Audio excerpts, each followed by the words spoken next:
అందరూ నమస్కారం. నా పేరు నరేష్. వెల్కమ్ బ్యాక్ మన యూట్యూబ్ ఛానల్. పోతే జనసేన అలాగే టీడీపీ పొత్తు కుదిరిన తర్వాత, పొత్తు ప్రకటించిన తర్వాత మొట్టమొదటిసారి ఒక భారీ బహిరంగ సభ ఏర్పాటు చేయడం జరిగింది తాడేపల్లి గూడెంలో. అయితే ఈ సభ గురించి పవన్ కళ్యాణ్ గారు మాట్లాడిన స్పీచ్ గురించి, అలాగే ఈ రోజు నుంచి పొద్దున్న నుంచి కూడా జరుగుతున్న రాజకీయాలు కానీ, పొద్దున్న నుంచి కూడా జరుగుతున్న గొడవలు కానీ, అలాగే పేర్ని నాయుడు ఈ పోరంబోకు పేర్ని నాయుడు ఈ రోజు ప్రెస్ మీట్కి వచ్చి పవన్ కళ్యాణ్ గారి గురించి మాట్లాడారు. వాడి గురించి కూడా మాట్లాడుకుందాం. ఇంకా వీటి గురించి ఆ సభ గురించి అన్ని డిస్కషన్ చేద్దాం ఈ వీడియోలో. అయితే వీడియోని లైక్ చేయండి, షేర్ చేయండి, కామెంట్ చేయండి. ఖచ్చితంగా లైక్ అనేది చాలా చాలా ఇంపార్టెంట్. లైక్ చేయడం మాత్రం మర్చిపోవద్దు. లైక్ అనేది చాలా చాలా ఇంపార్టెంట్. లైక్ మాత్రం చేయండి. అయితే ఇంకా టాపిక్లోకి వెళ్దాం. నిన్న జరిగిన సభ నిజంగా చాలా అద్భుతంగా జరిగింది. ప్రజలు చాలా మంది రావడం జరిగింది. దాదాపు ఇంత ఫిగర్ అని మనం చెప్పలేం, కానీ రాష్ట్ర నలుమూల నుంచి కూడా చాలా మంది ప్రజలు అక్కడికి రావడం జరిగింది. సరే, వీళ్ళు అంటున్నారు, ఈ పోరంబకు నాకు వాళ్ళు అంటున్నారు జనాలు రాలేదు, అది రాలేదు, ఇది రాలేదు అని చెప్పి వాళ్ళు 6 లక్షలు టార్గెట్ వేశారు. అక్కడ చూస్తే 2 లక్షలు కూడా మంది, 3 లక్షల మంది కూడా రాలేదు అని చెప్పి మాట్లాడుతున్నారు పొద్దు నుంచి కూడా. అయితే అధికారంలో ఇలాంటి ప్రభుత్వం అధికారంలో ఉండగా ప్రతిపక్షాలు అసలు మీటింగ్ పెట్టడమే, ఒక సభ ఏర్పాటు చేయడమే పెద్ద గొప్ప. అలాంటిది ఇంతమంది జనం వచ్చారంటే నిజంగా అది ఆశ్చర్యకరమే. ఇంతమంది జనం వచ్చారంటే వాళ్ళలాగా స్కూల్కి లీవ్లు ఇచ్చేసి, కాలేజీలపై ఎగ్జామ్స్ బంద్ చేయించి, స్కూల్ బస్సులు తీసేసుకొని, అలాగే స్కూల్ పిల్లకాయల్ని, కాలేజ్ అమ్మాయిల్ని, కాలేజ్ పిల్లకాయలు అందరూ తీసుకొచ్చి తరలించి డబ్బులు ఇచ్చి ఇలా మనం చేయలేదు. వాళ్ళు ఇష్టపూర్వకంగా వాళ్ళ డబ్బులు వాళ్ళు ఖర్చు పెట్టుకొని, వాళ్ళ డబ్బులతో వాళ్ళు పెట్రోల్ పంపించుకొని వాళ్ళు రావడం జరిగింది. సో వాళ్ళలాగా మనం డబ్బులు ఇచ్చి మనం వాళ్ళని కొనలేము. అయితే సరే, ఇదన్నీ పక్కన పెడితే తర్వాత పవన్ కళ్యాణ్ గారు అలాగే 2 పార్టీల అధినేత, ముఖ్య అధినేతలు కూడా స్పీచ్ మొదటి కంటే కూడా నిన్న మాట్లాడిన స్పీచ్ కొంచెం అగ్రెసివ్గా మాట్లాడడం జరిగింది. ఇద్దరు కూడా చాలా అద్భుతంగా మాట్లాడడం జరిగింది. పవన్ కళ్యాణ్ గారు ఇంకా కొంత అగ్రెసివ్గా ఆయన మాట్లాడడం జరిగింది. నిజంగా ఆయన మాటలు విన్న తర్వాత ఇన్ని రోజులు ఉన్న జన సైనికుల అసంతృప్తి నిజంగా ఆయన స్పీచ్తో ఒక్కసారి కూడా పటాపంచలైపోయింది ఆయన స్పీచ్తో. సో అంత యువతని అలాగే జన సైనికుల్ని అంత పరిచేలాగా ఆయన స్పీచ్ కొనసాగింది. అయితే ఈ స్పీచ్లో నాకు ఒక 2-3 విషయాలు నచ్చల. ఆయన మాట్లాడిన సంబోధించిన కొన్ని వాక్యాలు, 2-3 వాక్యాలు ముఖ్యంగా నాకైతే నచ్చల. ఆ విషయాలు కూడా మీతో డిస్కషన్ చేయడానికి కూడా నేను ఇష్టపడటం లేదు. ఎందుకంటే ఒకటి చెప్తాను, నిజంగా మనం కొద్దిగా తగ్గించుకోవడం అనేది నాకెందుకో నచ్చల. నేను పవన్ కళ్యాణ్ గారు అలా మాట్లాడటం అనేది నేను తప్పు అని నేను అంటోలే. ఎందుకో నాకు ఆ విషయం, ఆ ఒక్క పాయింట్ నాకు కొంచెం నచ్చల. సో మిగతాదంతా స్పీచ్ అంతా అద్భుతం. అలాగే ఆ స్పీచ్ మొదలైన తర్వాత ఈరోజు పొద్దున్నుంచి కూడా చాలా మంది లేఖలు రాస్తున్నారు. కాపు నేతలు హరిరామ జోగి గారు అంటే ఆయన పెద్ద ఆయన గురించి నేను మాట్లాడదలుచుకోలేదు. కానీ కాపు నాయకులని చెప్పుకొని, కాపు పేరు చెప్పుకొని, కాపు నాయకుడు అని చెప్పుకొని ఒక వ్యక్తి రాజకీయం చేస్తుంటాడు. దరిద్రమైన రాజకీయం, నీచమైన రాజకీయం. ఆ వ్యక్తి ఈరోజు ఆయన లేఖలు సంధిస్తున్నాడు. ఈరోజు కూడా ఆయన లేఖలు సంధించారు.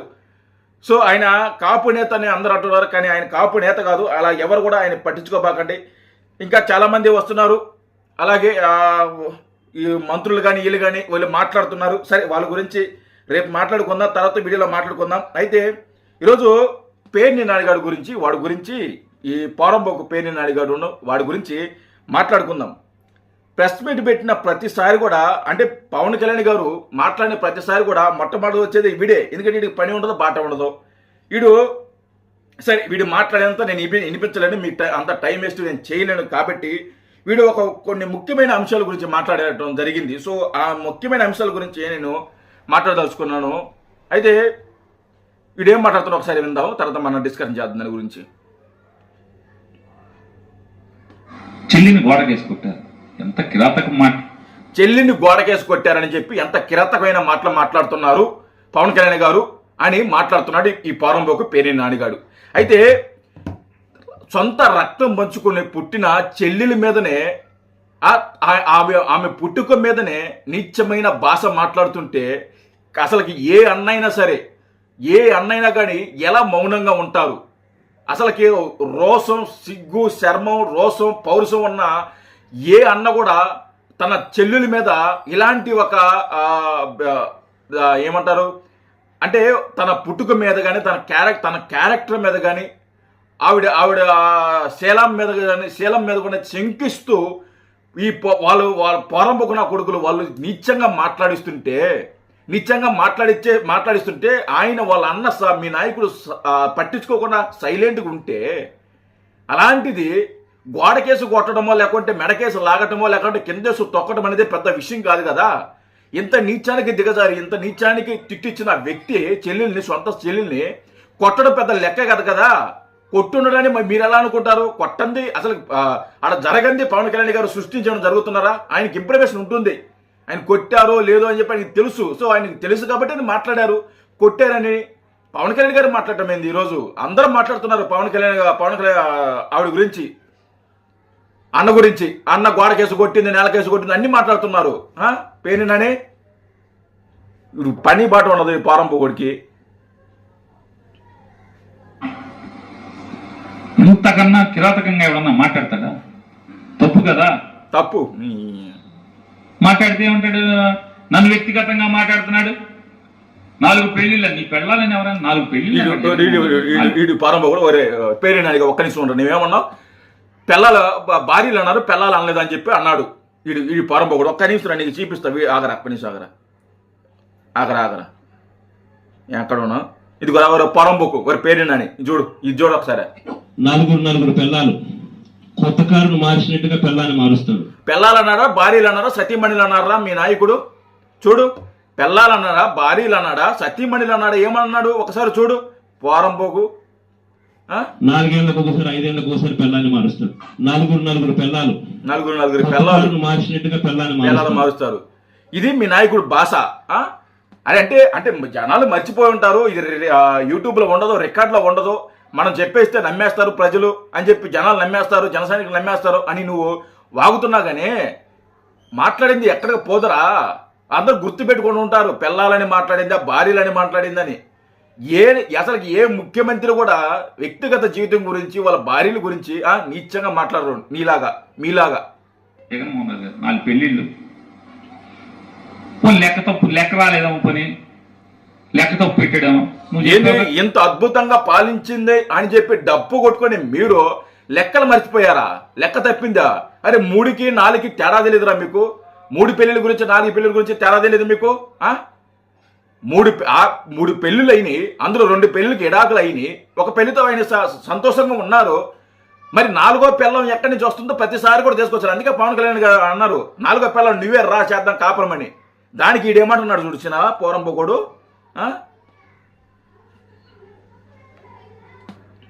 నువ్వు చెప్పావుగా 3 పెళ్లిళ్ళు 2 విడాకులని నీ నోటితోనే చెప్పాడు. సంతోషం. 3 పెళ్లిళ్ళు 2 ఇప్పుడు చెప్పేది ఎప్పుడో చెప్పాడు, ఇప్పుడు చెప్తున్నావేంది నువ్వు? ఎప్పుడో చెప్పాడు, దాపెట్టుకోడు కదా ఆయన. 4వ పెళ్ళాం కింద జగన్ రావాలా? నువ్వు రా జగన్ 4వ పెళ్ళాం కింద అని రమ్మను. జగన్ రమ్మను, మీ నాయకుడు రమ్మను. 4వ పెళ్ళాం కింద ప్రతిసారి 4 పెళ్లి 4వ పెళ్ళం మేడ వచ్చింది. మేము కూడా చాలాసార్లు ప్రస్తావించాం 4వ పిల్లం కొంపదీసి నిన్ను కానీ చేసుకున్నాడు అని చెప్పి మేము ప్రస్తావించాం.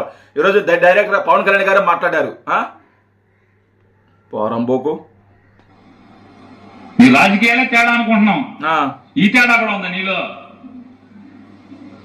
పవన్ కళ్యాణ్ నీ రాజకీయమే తేడా అనుకుంటున్నాం, చెప్పేది ఒకటి చేసేది ఒకటి. జగన్ కాపురానికి రమ్మంటున్నాం, ఈ తేడా కూడా ఉందా మనలో? ఈ తేడా గురించి కొంచెం పక్కన పెట్టరా. కొంచెం ముందు అసలుకి నువ్వు అసలు మగాడివేనా అది చెప్పు ఫస్ట్. నువ్వు అసలైన తేడాగాడివి నువ్వు. ఈ రోజున నువ్వు అసలుకి నిజంగా ఇంట్లో సంతోష పెట్టకుండా మీ భార్యని సంతోష పెట్టడం తెలియదు నీకు. మీ భార్య నువ్వు తేడాగాడివి అని చెప్పేసి డ్రైవర్లతో 3 సార్లు లేచిపోయింది. ఇది వరకు 2 సార్లు లేచిపోతే తీసుకొచ్చావు, 3వ సారి లేచిపోతే తీసుకొచ్చావు డ్రైవర్లతో. నువ్వు మాట్లాడుతున్నావు అసలైన తేడాగాడివి నువ్వు తేడాగాడి పెట్టుకొని ఇంట్లో భార్యనే అసలు ఇది చూసుకోకుండా నువ్వు రోడ్డు మీదకి వచ్చి ప్రెస్ మీదకి వచ్చి మాట్లాడుతున్నావు. ముందు అసలైన తేడాగాడివి నువ్వు. పవన్ కళ్యాణ్ గారి తేడా కాదు, నువ్వు తేడాగాడివి. ఎందుకంటే నువ్వు రాజకీయం కూడా ఏదో విరమిస్తున్నావు, నేను రిటైర్మెంట్ తీసుకుంటున్నా జనాలు అనుకుంటున్నారు, ఏదో కుటుంబం చూసుకుంటాడు అది చూసుకుంటాడు అనుకుంటున్నారు. కాదు, అంత లేదు ఈ సినిమా. ఇంట్లో అసలు కాపలా ఉండాలి వీడు, ఇంట్లో అసలు ఉండటం ఆమె. ప్రతిసారి కూడా వీడికి చేసే పౌరంపోక పనులకి పోతుంది, ఇంకా భరించలేక పరువు పోతుందని చెప్పేసి ఇంట్లోనే కాపలా ఉండడం కోసం వీడు రాజకీయాల నుంచి తప్పుకొని ఇంట్లోనే సెక్యూరిటీ గార్డుగా ఉండడానికి ఇది ప్రయత్నిస్తున్నారు. ఇది నా మాట కాదు, ఇది ఆ మచిలీపట్నంలోన బందర్లోన చుట్టుపక్కల ప్రజలు వాళ్ళు చెవులు కొరుక్కుంటుంటే నాకు తెలిసింది వీడు అలాంటి పనులు చేస్తున్నాడని. ఈడి పెద్ద తేడాగాడు, ఈడి ఒంట్లోనే పవర్ లేదు. మరి పవన్ కళ్యాణ్ గారు పెద్ద తేడాగాడు అంట, తేడాగాలేలా మాట్లాడేది. వీడి గురించి ఇంతకంటే ఎక్కువ మాట్లాడలేం కానీ టైం వేస్ట్. తర్వాత వేరే వాళ్ళ గురించి మాట్లాడుకుందాం. జై హింద్.